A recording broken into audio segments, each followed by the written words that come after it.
Alors, je vais vous lire texto son travail, qui a été fait en collaboration avec Bertrand. Donc, la demande, c'était compte rendu d'un témoignage d'un proche qui a vécu la guerre d'Algérie. Ça, c'était la demande de son professeur. Alors, voilà ce qu'a écrit Milan. Pour écrire ce compte rendu, j'ai eu la chance de rencontrer M. Bertrand Riffet, président de la Fédération nationale des anciens combattants en Algérie, FNACA, délégation du pays de Tarascon. Avant de répondre à mes questions, il a souhaité me rappeler quelques éléments du contexte. Et ça, c'est très bien, parce que le contexte, on ne peut pas parler de quelque chose si on ne comprenait pas le contexte. Depuis 1830, l'Algérie était un territoire français pour en devenir en 1848 un département. La conquête brutale, la confiscation des terres, la ségrégation, le mépris, la misère ont engendré la haine et la révolte. De très grandes inégalités politiques et économiques entre les différentes populations du territoire, les colons et pieds noirs. Alors, il y a des mots qui ne sont pas inconnus à vous, mais qui sont inconnus pour ces jeunes. Donc, elle a fait un glossaire. Tous ces mots-là, bien sûr, sont présentés, FNACA, pieds noirs, FLN, Arki, OS, tout ça. Elle explique tout ça dans le glossaire, hein, bien sûr. Mais vous les connaissez tous ces mots, donc je ne vais pas vous l'expliquer. Donc, je reprends. Donc, les colons et les pieds noirs installés depuis 1830 et la population arabo-berbère de religion musulmane sont les principales causes de ces tensions. Le 1er novembre 1954, des nationalistes algériens organisent des attentats dans les Aurès, partie montagneuse située dans le nord-est de l'Algérie. Les rebelles appelés Fellaga, littéralement bandits de grand chemin, annoncent la création du Front de Libération Nationale, FLN, partisan de l'indépendance de l'Algérie. En mai 1954, les sous-officiers et officiers de l'armée française sont rapatriés en Algérie suite à la défaite en Indochine, afin d'encadrer la lutte contre le FLN. Ils sont renforcés par des soldats du contingent et des appelés, les plus jeunes ayant à peine 19 ans. L'armée enrôle sur place des Algériens, qui porteront le nom de Harkis, qui combattront avec courage auprès des troupes françaises. Le 21 avril 1961, 4 généraux, Chal, Jouot, Salam et Zeller, tentent un coup d'État qui échoue suite à la position des appelés, vous, de ne pas s'associer à cet acte de désobéissance. Ces généraux, comme des centaines de militants d'extrême droite, sont partisans d'Algérie française, prônés par l'OAS, l'Organisation Armée Secrète, organisation clandestine, composée de terroristes qui se rendront coupables de nombreux attentats meurtriers contre la population musulmane en Algérie, mais aussi en France. Le 19 mars 1962, le gouvernement français et le gouvernement provisoire de la République algérienne signent un cessez-le-feu, accord d'Évian, qui marque la fin des combats.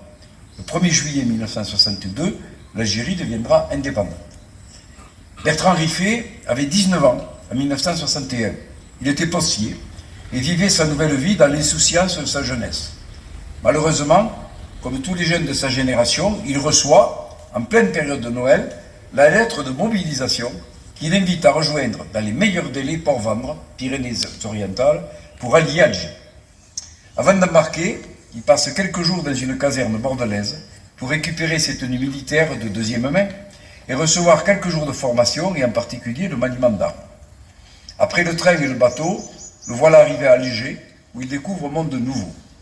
Installé dans une caserne de fortune, logé dans des baraquements en bois au confort sommaire, les nouveaux appelés se voient confier les missions de maintien de l'ordre et en particulier d'assurer la sécurité des habitants contre tous les attentats et en particulier ceux organisés par l'OS. Opérations de contrôle d'identité, fouilles, perquisitions, surveillance des espaces fréquentés par la population, telles sont les missions de jour comme de nuit de ces jeunes soldats. Un soir, dans une rue obscure, des balles sifflent, heureusement sans conséquence. Malheureusement, le 23 mars 1962, un commando OAS ouvre le feu sur un camion de jeunes appelés. Bilan 7 morts, dont un copain de Bertrand et 11 blessés. De mois en mois, la vie s'organise et l'état-major confie à Bertrand des missions qu'il connaît bien, la gestion du tri postal pour les militaires français. Après 18 mois en Algérie, il retrouve enfin sa famille, heureux d'être rentré sans blessure, mais triste et amer. Pour lui, la guerre d'Algérie a été un drame incommensurable qui a laissé des traces indélébiles, avec un terrible bilan, 30 000 morts, 65 000 blessés et 485 disparus parmi les victimes militaires, 2788 tués 7541 blessés et 875 disparus civils, sans oublier les harkis assassinés par les troupes du FLN, dont le nombre n'a jamais été communiqué. Pour l'Ariège, on a compté 58 morts pour la France en Algérie.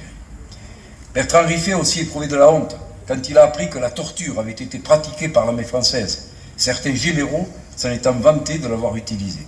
C'était aussi la même chose dans le cas inverse. Une guerre, c'est pas d'un côté, mais c'est aussi des deux côtés. Pas de quartier. À l'image de ses compagnons d'armes, il déplore que cette guerre ait été censurée dans les médias et pratiquement jamais enseignée dans les établissements scolaires. En conclusion, Bertrand Riffet garde un seul point positif dans cette guerre coloniale et civile, d'avoir protégé et permis le rapatriement d'1 million de pieds noirs condamnés à mort par le FLN. Bertrand Riffet s'est engagé dans l'association NACA, dont il préside localement sa section, pour faire vivre ce devoir de mémoire afin de ne pas oublier toutes les victimes civiles et militaires et surtout mobiliser les futures générations à la paix dans le monde. Voilà, merci Bertrand, merci Nadège, Villa, pardon. Merci Villa pour ce travail.